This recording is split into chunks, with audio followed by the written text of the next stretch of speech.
Imagine a mission so secret that even decades later, parts of it remain buried beneath layers of silence, denial, and classified archives.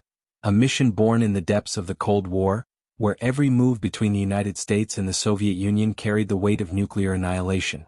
In 1968, a Soviet ballistic missile submarine, Ki-129, vanished into the vast emptiness of the Pacific Ocean, sinking thousands of miles from land under mysterious circumstances. The Soviet Union launched a massive search, deploying ships and aircraft across a wide area, but they never found it. What they didn't know was that American intelligence already had. And what lay inside that submarine had the potential to shift the balance of power forever. Deep within the corridors of the CIA, a plan began to take shape. One so ambitious, so unprecedented, it sounded like science fiction. The objective wasn't just to observe the wreck, but to recover it. To lift an entire Soviet submarine from nearly 3 miles beneath the ocean. Inside were nuclear missiles, encryption systems, and codebooks. Secrets that could unlock Soviet communications and expose how their nuclear arsenal truly operated. But achieving this would require engineering on a scale the world had never seen.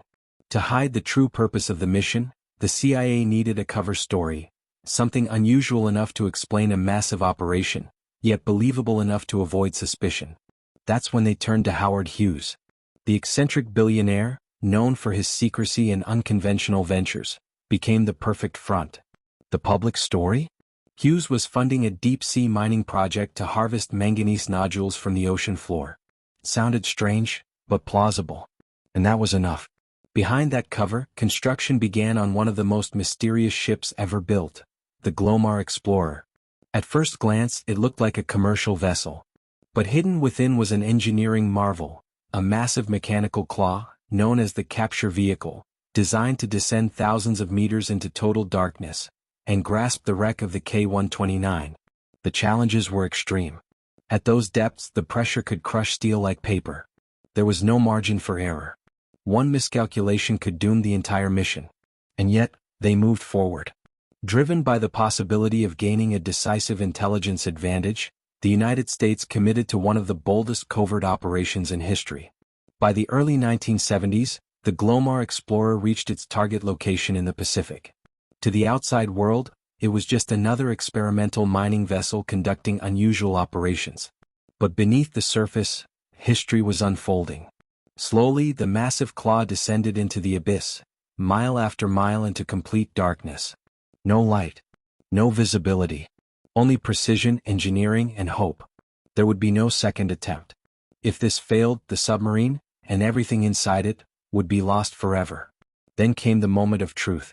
After hours of descent, the claw reached the ocean floor, and made contact with the shattered remains of the Ki-129. Against all odds, it worked. The claw secured part of the submarine.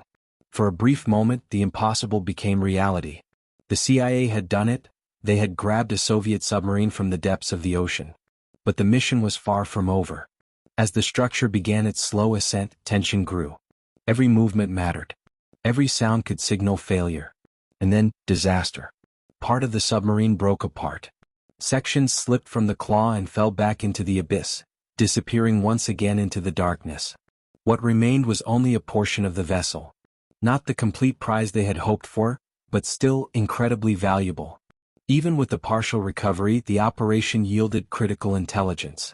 Recovered materials and components offered rare insights into Soviet naval technology and capabilities. Still, the mission remained one of the most tightly guarded secrets of the Cold War. For years the public knew nothing. Project Azorian didn't officially exist. But secrets like this don't stay buried forever. In 1975, investigative journalists began uncovering fragments of the story. Reports emerged about a strange ship, a secret operation, and the involvement of Howard Hughes. Questions grew louder. And the government responded with a phrase that would become legendary. They could neither confirm nor deny. The Glomar response. A statement that revealed nothing, and yet said everything. What made Project Azorian extraordinary wasn't just its secrecy, but its sheer audacity. At a time when deep-sea recovery was barely understood, the United States attempted, and partially succeeded, in lifting a nuclear-armed submarine from the ocean floor. It was a feat of engineering, intelligence, and determination unlike anything before it. But beneath the technology, there was something more human. The K-129 wasn't just machinery. It was a grave. When part of the wreck was recovered, the remains of Soviet sailors were found, men who had lost their lives in silence, far from home. In a rare moment of humanity during a deeply divided era, the United States conducted a burial at sea for those sailors, honoring them with full military respect. Decades later, footage of that ceremony was quietly shared with Russia. A small gesture, in a time defined by suspicion and rivalry. Even now, questions remain. Why did the K-129 sink? Was it a mechanical failure? An internal explosion? A collision? Or something more secret, something never meant to be revealed? Some answers may still lie on the ocean floor, hidden within the parts of the submarine that were never recovered. Project Azorian stands as a powerful reminder of the Cold War, a time when the world stood on the edge of nuclear conflict and information was as valuable as weapons. It was a time when nations pushed technology beyond its limits, when secrecy defined strategy, and when reality often felt like fiction. And yet, this was real. Somewhere in the depths of the Pacific Ocean, pieces of the K-129 still rest in silence. Unseen. Undisturbed. A ghost of a mission that changed the rules of intelligence forever. Above, the world has moved on. The Cold War has ended. Many secrets have come to light. But this one still lingers. Balance between what we know and what remains hidden. Because in the end, this wasn't just about recovering a submarine. It was about power, about knowledge, and about how far a nation is willing to go to uncover the secrets of its greatest enemy.